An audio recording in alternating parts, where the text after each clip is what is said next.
Hello दोस्तों, नमस्कार। आप लोग कैसे हैं? आई होप आप लोग अच्छे होंगे। चलिए, हम लोग जो है आज से आपके लिए नया टॉपिक लेकर आए हैं। जैसा कि आप लोग देख रहे होंगे पीछे, अक्षांश और देशांतर, लेटीट्यूड एंड लॉन्गिट्यूड। ठीक है, आज हम लोग अक्षांश और देशांतर रेखा के बारे में पढ़ेंगे। और यह टॉपिक क्यों इम्पोर्टेंट है, क्यों पढ़ा जाता है, यह इस चीज़ को हम लोग पहले समझेंगे। ठीक है, अक्षांश और देशांतर रेखा, यह जो टॉपिक है ये बहुत ही महत्वपूर्ण टॉपिक है। इस टॉपिक से सबसे पहले तो बहुत सारे क्वेश्चन आते हैं। आप विभिन्न एग्जाम में जाएंगे, वहाँ पर कई प्रकार के क्वेश्चन आते हैं। क्वेश्चन के अलावा आप जब देखेंगे, जो ज्योग्राफी के जो विभिन्न टॉपिक हैं, उस विभिन्न टॉपिक को भी समझने के लिए इस टॉपिक का कई बार उपयोग होता है। इस टॉपिक से रिलेटेड कई ऐसे शब्द हैं जो आपको विभिन्न टॉपिक में बार बार देखने को मिलेगा, जैसे कर्क रेखा, मकर रेखा, विषुवत रेखा, उत्तरी ध्रुव, दक्षिणी ध्रुव, उत्तरी गोलार्ध, दक्षिणी गोलार्ध। ये शब्द जो हैं, ये सारे शब्द बार बार आपको रिपीट होंगे। बार बार विभिन्न टॉपिक जब आप पढ़ेंगे तो वहाँ पर ये सारे शब्द आएंगे।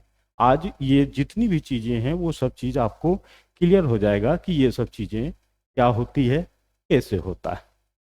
इसके बाद अगर हम बात करें कि अक्षांश और देशांतर जो टॉपिक है, इस टॉपिक का व्यवहारिक जीवन में क्या इसका महत्व है, तो व्यवहारिक जीवन में जैसे कि हम अपने पृथ्वी को देखते हैं, तो पृथ्वी पर बहुत सारे लोकेशन है, बहुत सारे स्थान है।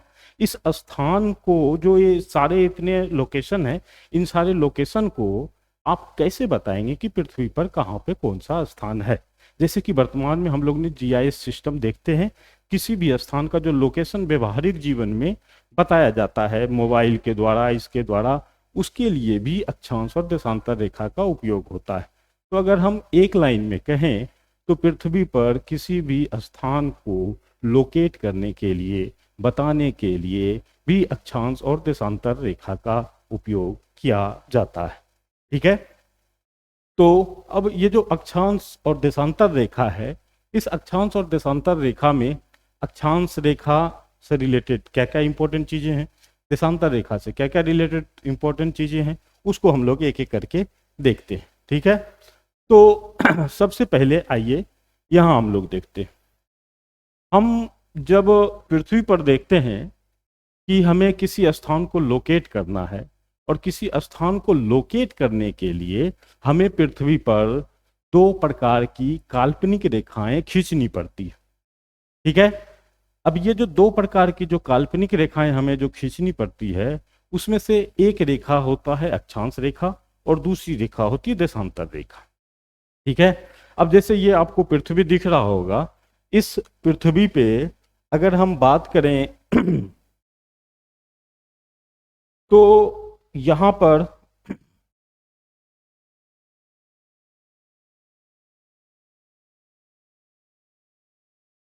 जब आप देखेंगे तो यहां पर मैं आपको दिखा रहा हूं, यहां पर आपको दो प्रकार की रेखाएं दिख रही है।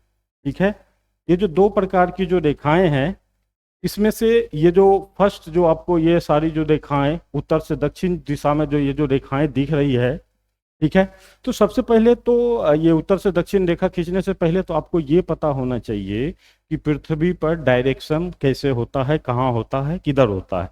तो पृथ्वी पर हमेशा ऊपर की ओर जब आप देखेंगे, ऊपर की ओर, तो ऊपर की ओर पृथ्वी पर हमेशा नॉर्थ होता है, नीचे साउथ होता है, इस साइड हमें ईस्ट पूरब कहते हैं। ठीक है, और इस साइड वेस्ट पश्चिम हमें देखने को मिलता है।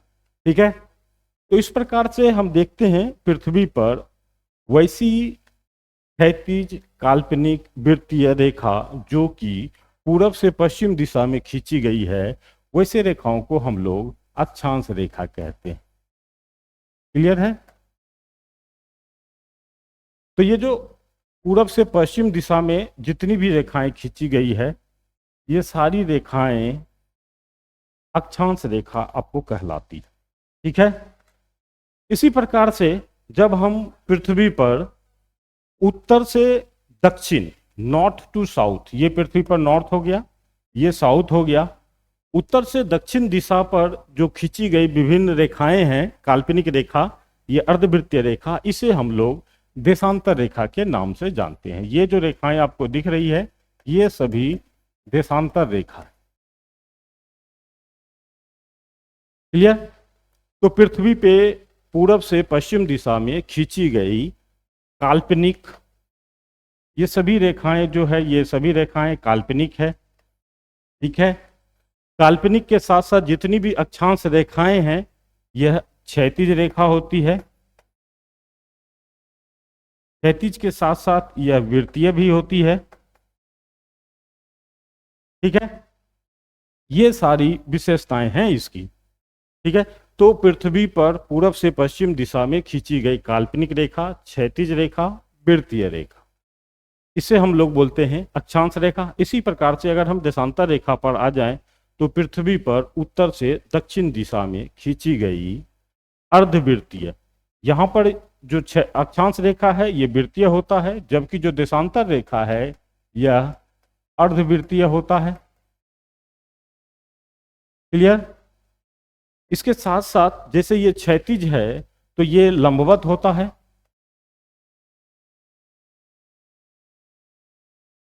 और काल्पनिक तो यह भी जो रेखाएं हैं यह भी काल्पनिक रेखा होती है। ठीक है, तो इस विशेषता से हम देशांतर रेखा की भी एक परिभाषा निकाल सकते हैं कि पृथ्वी पर उत्तर से दक्षिण दिशा में खींची गई अर्धवृत्तीय, लंबवत और काल्पनिक रेखा को देशांतर रेखा कहते हैं।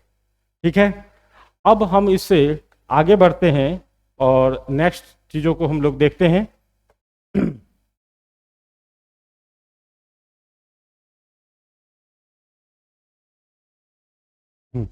आगे जो अक्षांश रेखा है, अक्षांश रेखा पृथ्वी पर अगर बोली जाए तो टोटल इसकी संख्या कितनी होती है, और टोटल संख्या कितनी होगी, कितने कितने डिग्री पर ये खींचे जाते हैं। तो कहीं पर भी अगर हम अक्षांश रेखा की खींचने की बात करते हैं तो सबसे पहले हम एक वैसी रेखा को खींचेंगे जो कि पृथ्वी को दो बराबर भागों में बांट दे। तो वैसी अक्षांश रेखा जो पृथ्वी को दो बराबर भागों में बांट देती है, वैसे अक्षांश रेखा को हम लोग इक्वेटर कहते हैं। इसी को 0 डिग्री अक्षांश, इसी को हम लोग 0 डिग्री अक्षांश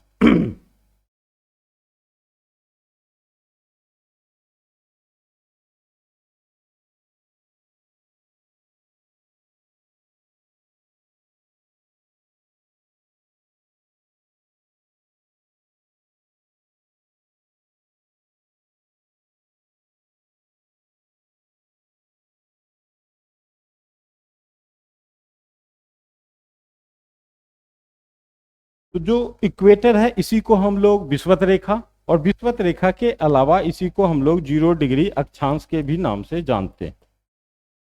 तो वैसी अक्षांश रेखा जो पृथ्वी को दो बराबर भागों में बांटती हो उसे हम लोग विषुवत रेखा या 0 डिग्री अक्षांश रेखा कहते हैं। इसी विषुवत रेखा या 0 डिग्री अक्षांश रेखा से कोणीय दूरी लेते हुए विभिन्न अन्य अक्षांश रेखाओं को खींचा जाता है। तो जैसे कि हम लोग यहाँ से 1 डिग्री ऊपर लेंगे तो 1 डिग्री की अक्षांश रेखा, इससे आगे फिर जैसे 2 डिग्री खींचेंगे तो 2 डिग्री अक्षांश रेखा, तो मैक्सिमम हमें ऊपर में टोटल 90 अक्षांश खींच सकते हैं। इसी प्रकार से हमें विषुवत रेखा से दक्षिण में भी कुल 90 अक्षांश रेखा देखने को मिलेगा। ठीक है, तो विषुवत रेखा से ऊपर 90 अक्षांश रेखा, विषुवत रेखा से नीचे 90, टोटल 90 अक्षांश रेखा और एक खुद विषुवत रेखा।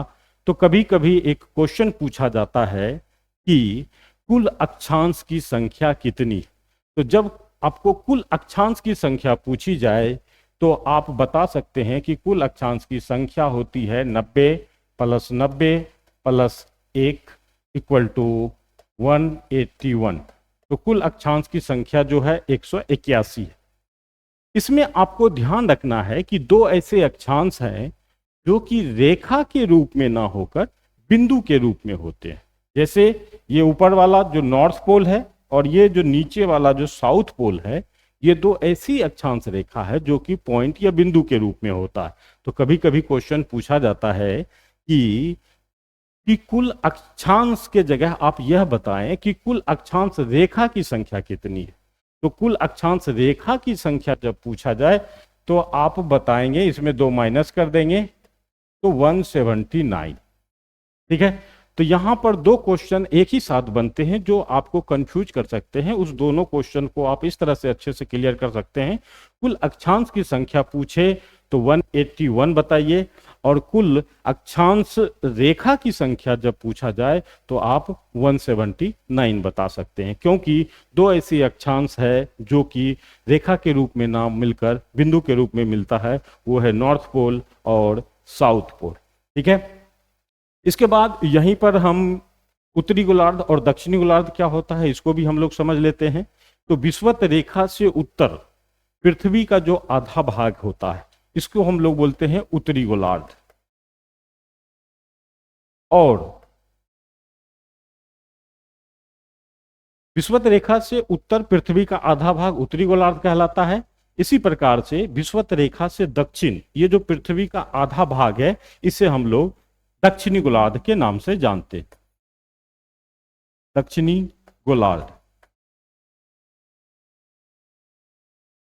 क्लियर? इंग्लिश में अगर बोला जाए तो नॉर्थ हेमिस्फेयर और दक्षिण वाले भाग को साउथ हेमिस्फेयर। तो पृथ्वी का उत्तर का आधा भाग उत्तरी गोलार्ध या नॉर्थ हेमिस्फेयर कहलाता है, और पृथ्वी का आधा भाग विषुवत रेखा से दक्षिण का आधा भाग या दक्षिणी गोलार्ध या साउथ हेमिस्फेयर कहलाता है। ठीक है, अब ये नॉर्थ हेमिस्फेयर या साउथ हेमिस्फेयर से क्या क्वेश्चन पूछा जा सकता है, या उत्तरी गोलार्ध या दक्षिणी गोलार्ध से क्या क्वेश्चन पूछा जा सकता है, इसको भी समझना जरूरी है। आप जब देखेंगे तो जो पृथ्वी पर विभिन्न कंट्री हैं, विभिन्न देश हैं, वो या तो उत्तरी गोलार्ध में स्थित है या दक्षिणी गोलार्ध में स्थित है। तो ये आपको ध्यान रखना है कि कौन सा देश किस गोलार्ध में स्थित है। जैसे कि आप अपने देश भारत की बात कर लें तो भारत आपको पूछा जा सकता है कि उत्तरी गोलार्ध में स्थित है कि दक्षिणी गोलार्ध में स्थित है। तो आपको याद रखना है कि जो भारत देश है यह उत्तरी गोलार्ध में स्थित देश है। क्लियर? इसके बाद अब आगे देखते हैं, आपको अक्षांश रेखा से रिलेटेड एक क्वेश्चन पूछा जाएगा, कुछ प्रमुख अक्षांश रेखा कौन कौन है, उसे किस किस नाम से कैसे कैसे जाने जाता है। ठीक है, तो प्रमुख अक्षांश रेखा कौन कौन है उसको भी हम लोग इसी फिगर से समझ लेते हैं। तो सबसे पहले वैसी अक्षांश रेखा जो पृथ्वी को दो बराबर भागों में बांटती है उसे हम लोग इक्वेटर, विषुवत रेखा या 0 डिग्री अक्षांश रेखा, ये तीनों नाम है, तीनों नाम एक ही रेखा का है। इसी को हम लोग इक्वेटर भी बोल सकते हैं, इसी को विषुवत रेखा भी कह सकते हैं, और इसी को हम लोग 0 डिग्री अक्षांश रेखा भी कहते हैं। ठीक है, अब 0 डिग्री अक्षांश रेखा से हम उत्तरी गोलार्ध की ओर आगे बढ़ें तो यहाँ पर तीन चीजें, तीन प्रमुख अक्षांश जो है उसको आपको याद रखना है। तीन प्रमुख अक्षांश की अगर हम बात करें तो सबसे पहले आप उत्तरी गोलार्ध में जो 23.5 डिग्री उत्तरी अक्षांश रेखा है, ठीक है, 23.5 डिग्री, तो 23.5 डिग्री का जो उत्तरी अक्षांश रेखा है इसे हम लोग ट्रॉपिक ऑफ कैंसर या हिंदी में कर्क रेखा के नाम से जानते हैं। तो 23.5 डिग्री उत्तरी अक्षांश रेखा को हम लोग कर्क रेखा के नाम से जानते हैं। इसी प्रकार से जो 66.5 डिग्री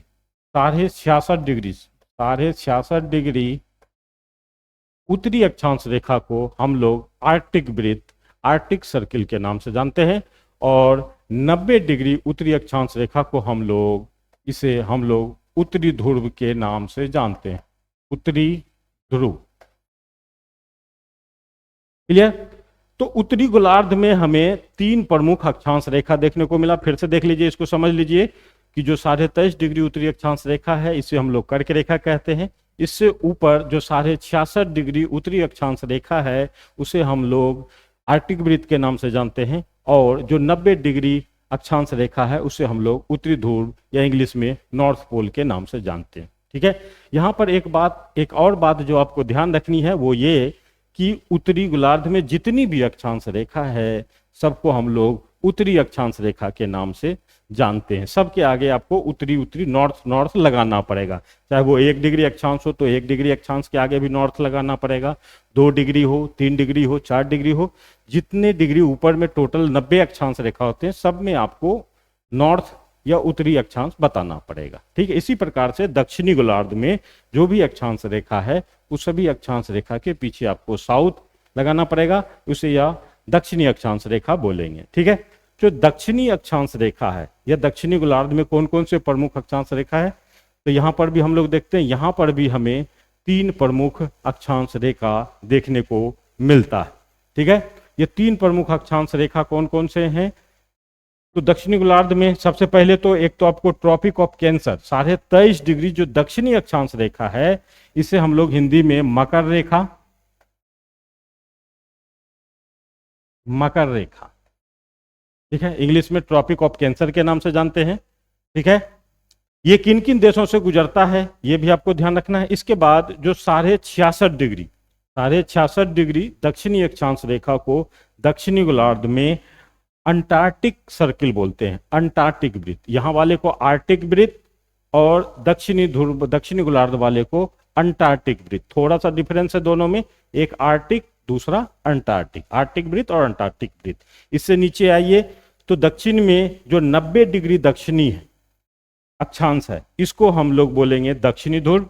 तो ये जो आपको दिख रहा है इसको हम लोग बोलते हैं दक्षिणी ध्रुव या साउथ पोल।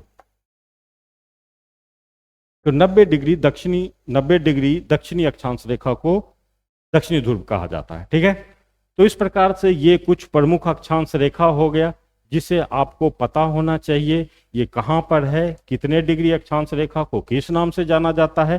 ठीक है, ये सारे को आप एक एक करके याद रखें। कर्क रेखा किसे बोलेंगे, विषुवत रेखा किसे बोलेंगे, 0 डिग्री अक्षांश रेखा किसे बोलेंगे, ठीक है, आर्टिक वृत्त किसे कहा जाएगा, उत्तरी ध्रुव किसे कहेंगे, मकर रेखा किसे कहा जाता है और दक्षिणी ध्रुव किसे कहा जाता है। इसे पूरे अच्छे तरीके से आप लोग अपने माइंड में सेटअप कर लें और यहां से रिलेटेड क्या क्या क्वेश्चन पूछा जाता है वो आगे भी ध्यान। उत्तरी गोलार्ध क्या होता है और दक्षिणी गोलार्ध क्या होता है इसको भी आप इस फिगर से अच्छे तरीके से आप याद रख सकते हैं। ठीक है, अब आगे बढ़ते हैं। यहां से जब आगे बढ़ेंगे तो नेक्स्ट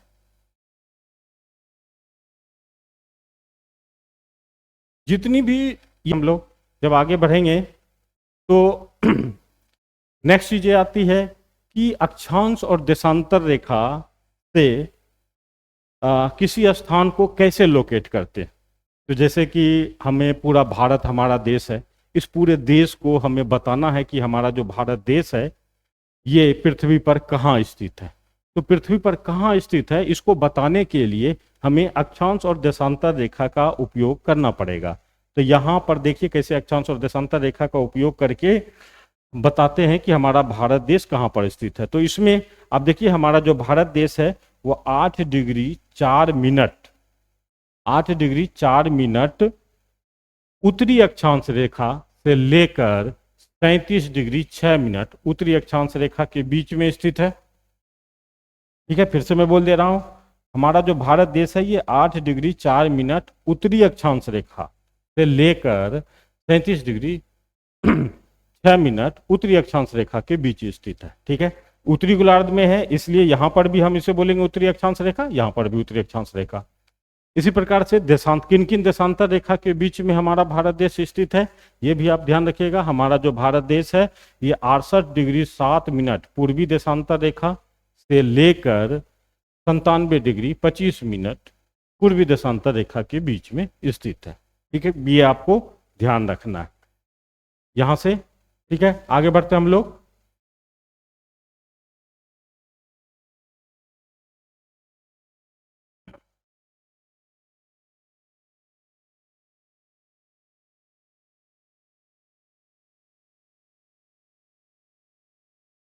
ठीक है, अब आगे हम लोग समझते हैं नेक्स्ट चीजों को।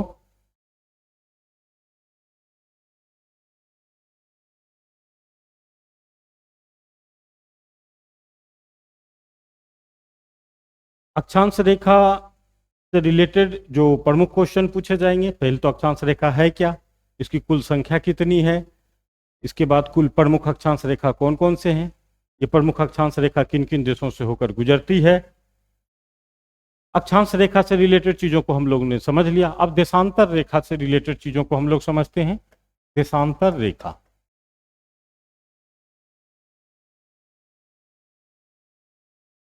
देशांतर रेखा, देशांतर रेखा को जैसा कि मैंने आपको बताया कि हमारा जो पृथ्वी है, इस पृथ्वी पर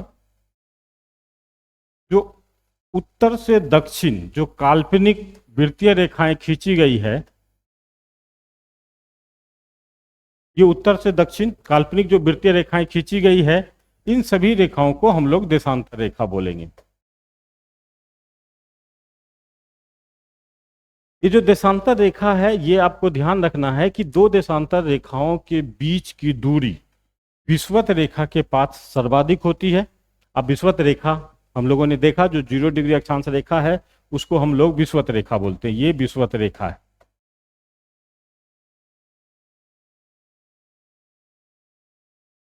जो 0 डिग्री अक्षांश रेखा,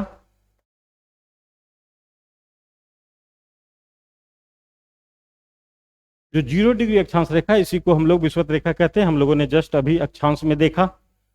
अब यहां पर आपको जो क्वेश्चन पूछे जाएंगे वो चीज को आपको ध्यान रखना है। तो पहले तो देशांतर रेखा, देशांतर रेखा की क्या क्या विशेषता है, दो तीन विशेषता आपको ध्यान रखना है कि देशांतर रेखा हमेशा उत्तरी ध्रुव से दक्षिणी ध्रुव, नॉर्थ पोल से साउथ पोल, ठीक है। यह सबसे पहले उत्तर से दक्षिण, उत्तरी ध्रुव से दक्षिणी ध्रुव, मतलब नॉर्थ टू साउथ खींची जाएगी, पहली विशेषता हो गई।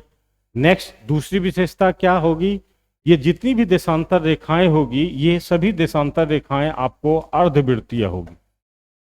अर्धवृत्तीय मतलब हाफ सर्किल।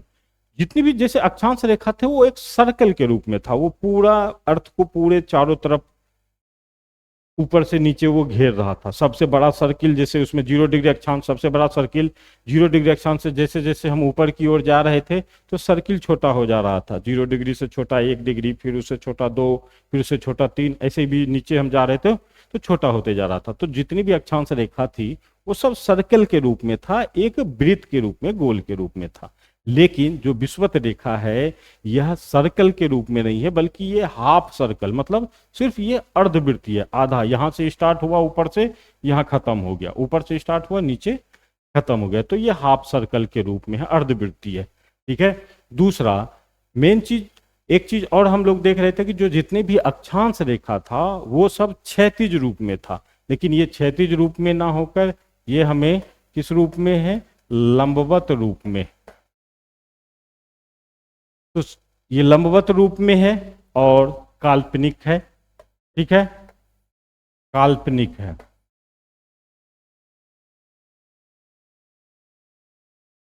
जितनी भी अक्षांश रेखा था वो क्षैतिज रूप में था, और जो देशांतर रेखा है ये लंबवत रूप में है। और दोनों जो अक्षांश रेखा है और जो देशांतर रेखा है ये दोनों काल्पनिक रेखा है। काल्पनिक रेखा किसे बोलेंगे, वैसी रेखा जिसे हम लोग कल्पना करके खींचते हैं। ये रियल में ऐसी कोई पृथ्वी पर रेखा है नहीं, हम लोग जो है इमेजिन करके ये इन रेखाओं को खींचते हैं। इसलिए ये जो अक्षांश रेखा हो चाहे देशांतर रेखा हो, ये दोनों रेखाएं जो है यह काल्पनिक रेखा है, ठीक है। इसके बाद इस दोनों काल्पनिक रेखाओं को, अक्षांश और देशांतर रेखाओं को खींचकर एक जाल बनाया गया। इस तरह से एक पृथ्वी पर जाल बनता है अक्षांश और देशांतर रेखा का, और इन्हीं जाल के द्वारा, जैसे अभी हम लोगों ने देखा, जैसे यहाँ हमारा भारत देश यहाँ पर लोकेट है, तो इस भारत देश के दक्षिण से कितने डिग्री की अक्षांश रेखा गुजरती है, उत्तर से कितने डिग्री की अक्षांश रेखा गुजरती है, पूरब से कितने डिग्री की देशांतर रेखा गुजरती है, पश्चिम से कितने डिग्री की देशांतर रेखा गुजरती है। इस आधार पर हम बता सकते हैं कि हमारा भारत देश कहाँ पर स्थित है। इसी प्रकार से वर्ल्ड में कोई भी देश हो, कोई भी स्थान हो, उसको आप लोग जो है लोकेट कर सकते हैं अक्षांश और देशांतर रेखा के जाल के द्वारा, ठीक है।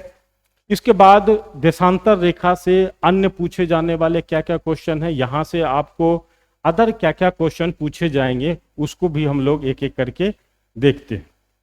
ठीक है, तो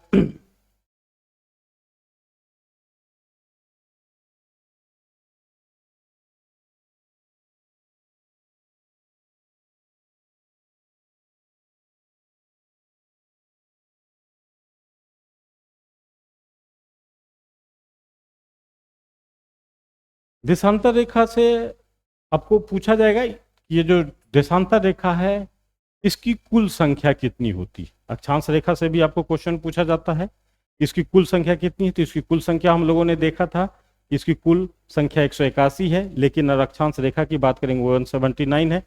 लेकिन जैसे ही हम देशांतर रेखा की बात करें कि कुल देशांतर रेखा की संख्या कितनी है, तो कुल देशांतर रेखा की संख्या हो जाएगा आपको 360। तो कुल देशांतर रेखा की संख्या 360। अब यहां जो सबसे इंपॉर्टेंट है कि यहां पर हम लोगों ने 0 डिग्री अक्षांश रेखा को आसानी से हम लोगों ने निर्धारित कर लिया था कि वैसी अक्षांश रेखा जो पृथ्वी को 2 बराबर भागों में बांटती है उसे हम लोग 0 डिग्री अक्षांश रेखा या विषुवत रेखा या इक्वेटर कह रहे थे। परंतु देशांतर रेखा में आप कैसे बताएंगे कि किसे हम लोग 0 डिग्री देशांतर रेखा कहेंगे? तो इसे निर्धारित किया गया विभिन्न, यहाँ पर जितने भी देशांतर रेखा है वो सभी पृथ्वी के नॉर्थ टू साउथ जाता है और लगभग सब पृथ्वी को 2 बराबर भागों में बांटता है, इसलिए किसी एक को निर्धारित करना यहाँ मुश्किल था कि किसे हम लोग 0 डिग्री देशांतर रेखा कहा जाए।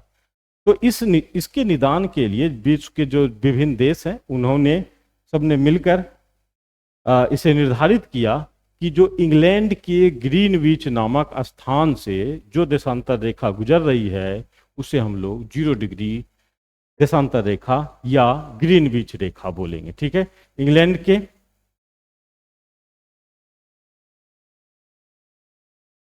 तो मान लीजिए ये इंग्लैंड है, यहां से इंग्लैंड के ग्रीनविच नामक स्थान से जो देशांतर रेखा गुजरेगी उसी को हम लोग 0 डिग्री देशांतर रेखा 0 डिग्री देशांतर रेखा बोलेंगे। और इसी को हम लोग दूसरा नाम ग्रीनविच रेखा के भी नाम से जानते हैं, ग्रीनविच रेखा।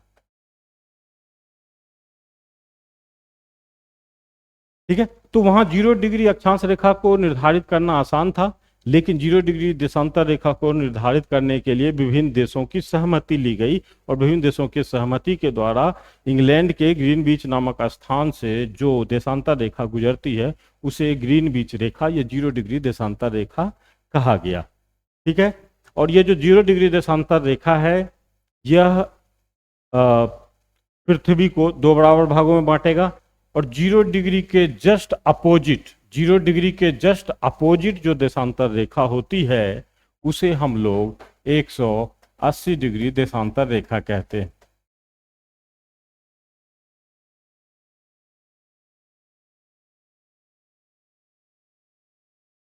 तो 0 डिग्री के जस्ट अपोजिट 180 डिग्री देशांतर रेखा होता है और 0 डिग्री से लेकर 180 डिग्री देशांतर रेखा के मध्य पश्चिम में जो पृथ्वी का आधा भाग होता है इसे हम लोग बोलेंगे पश्चिमी गोलार्ध।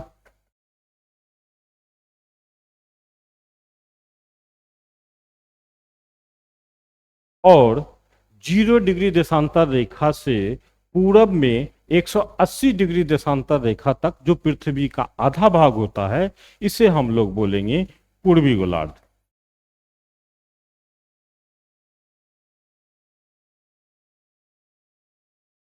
ठीक है, जिस प्रकार से वहां पर हम लोग देख रहे थे कि 0 डिग्री अक्षांश रेखा से उत्तर का पृथ्वी का आधा भाग उत्तरी गोलार्ध कहला रहा था और 0 डिग्री देशांतर रेखा से पृथ्वी का आधा भाग दक्षिणी गोलार्ध का कहला रहा था या कहा जाता था, उसी प्रकार से यहां पर भी हम लोग पृथ्वी को पूर्वी गोलार्ध और पश्चिमी गोलार्ध में बांट सकते हैं। तो आपको यह ध्यान रखना है कि जो 0 डिग्री देशांतर रेखा है 0 डिग्री देशांतर रेखा से पश्चिम 180 डिग्री देशांतर रेखा तक जो पृथ्वी का आधा भाग होगा वो पश्चिमी गोलार्ध कहलाएगा और इसी प्रकार से पूरब में 0 डिग्री देशांतर रेखा से 180 डिग्री देशांतर रेखा तक जो पृथ्वी का आधा भाग होगा वो पूर्वी गोलार्ध कहलाएगा।